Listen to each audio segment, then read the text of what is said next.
Amidst all of the tragedy and the noise out of Minneapolis, Minnesota this past week, with the death of Renee Macklin Good and the subsequent protests that have erupted across the city against immigration and customs enforcement, as well as Border Patrol agents enforcing the president's agenda on immigration, a policy paper dropped.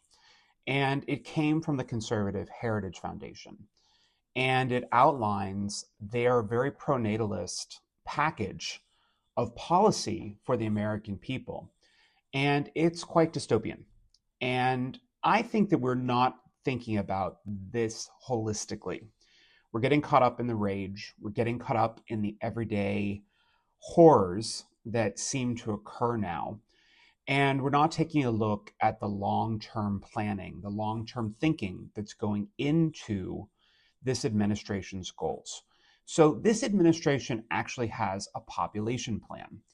And while it may seem very dark on its surface, and I certainly think there are elements that are, it seems to be addressing the population problem that we have in the United States in a very interesting and maybe novel way.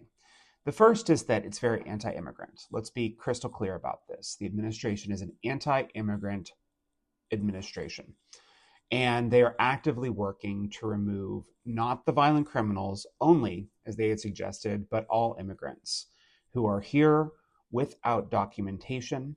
They're starting to look at people who are in process for their immigration and have even suggested going after others, including people who are naturalized citizens. They've already suggested that they want to take away birthright citizenship in the US.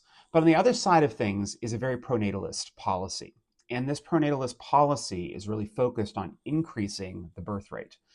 And the way the Heritage Foundation and other conservative Christian groups have focused on this is making sure that it's all about the traditional family.